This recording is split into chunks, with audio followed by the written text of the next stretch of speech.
सनातन संस्कृति में हवन का बहुत ही बड़ा महत्व रहा है।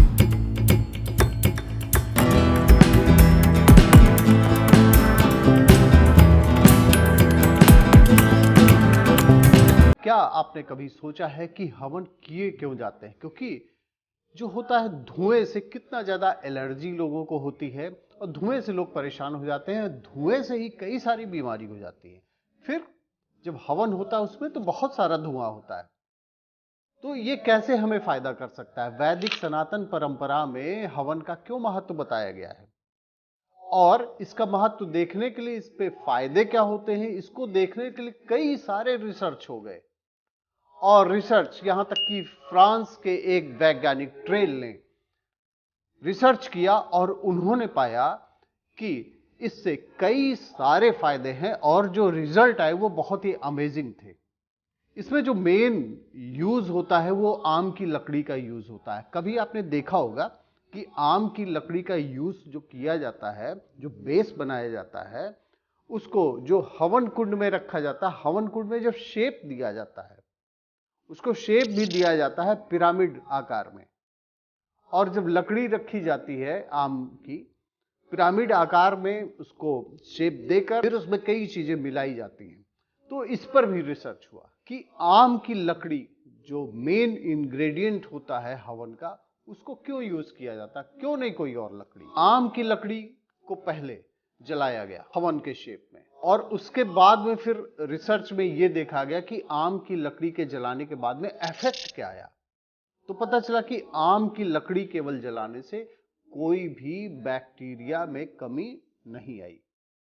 लेकिन उसके बाद में आम की लकड़ी का जब हवन किया गया उसमें घी डाला गया और घी डालने के बाद में फिर जब रिसर्च किया गया, उसका आउटकम देखा गया, तो पता चला कि ऑक्सीजन, कई टन ऑक्सीजन जो है प्रोड्यूस होते हैं। उसके बाद में फिर रिसर्च किया गया कि हवन सामग्री डालने के बाद में, जिसमें घी भी होता है और भी कई सारी चीजें होती है, हवन सामग्री डालने के बाद में फिर जब आम की लकड़ी पर हवन किया गया तो उसके बाद देखा गया कि जिस रूम में हवन किया गया था वहां पे बैक्टीरिया की मात्रा 94% तक बैक्टीरिया किल हो गई थी और 24 घंटे तक लगातार उसका असर बना। लेकिन 1 महीने तक भी उसका असर बना होता है, धीरे धीरे वो संख्या जो 94% थी, ये परसेंटेज धीरे धीरे कम हो जाता है। लेकिन जब हवन होता है तो उसमें ये देखा जाता कि जिस घर में भी हवन होता है उसमें शुद्धि होती है और 94% तक तो इमीडिएट इफेक्ट आता है,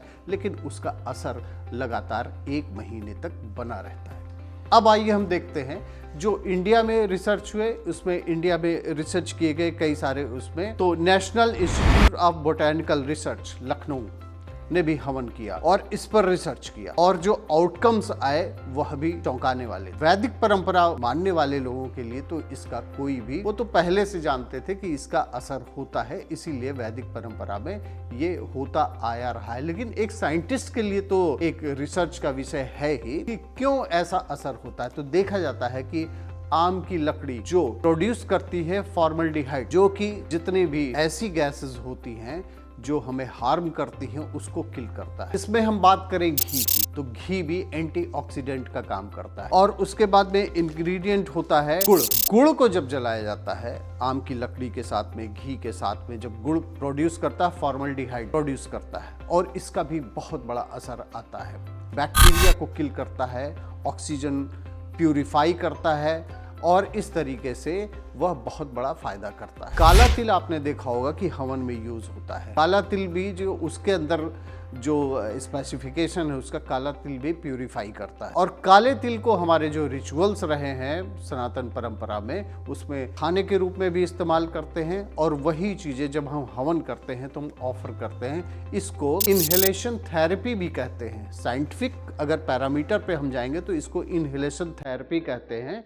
और ये बताया जाता है इनहेलेशन थेरेपी में कि आप किन चीजों का हवन करें। कपूर बहुत मात्रा में ऑक्सीजन प्रोड्यूस करता है, प्यूरिफाई करता है, एयर प्यूरिफायर का काम करता है कपूर। जो बॉडी वस्कुलर डिजीज होती है, किडनी की डिजीज होती है, जब जौ का जो फ्यूम्स होते हैं, जो धुआं होता है हमारी बॉडी में जाता है, वो इन सब किडनी, लीवर, इन सबको प्यूरिफाई करता है। और इसी तरीके से चंदन की भी मात्रा होती है। हवन में हम चंदन का भी उपयोग करते हैं और अल्फा सैनिटॉल प्रोड्यूस होता है और बीटा सैनिटॉल ये प्रोड्यूस होता है। उसके बाद में एक मात्रा आती है लोबान की। लोबान TRPV3 प्रोटीन होता है इसमें। और ब्रेन में जो एंजाइटी होती है इसमें ये बहुत ही ज्यादा मदद करता है। लोबान को जब जलाया जाता है तो उससे जो गैस बनती है, तो ये ब्रेन में एंजाइटी के जो रासायनिक जो प्रक्रिया होती है, केमिकल रिएक्शन होते हैं, उसको ये कम करता है। और इसी तरीके से गूगल का उपयोग किया जाता है। ये एटमॉस्फेयर को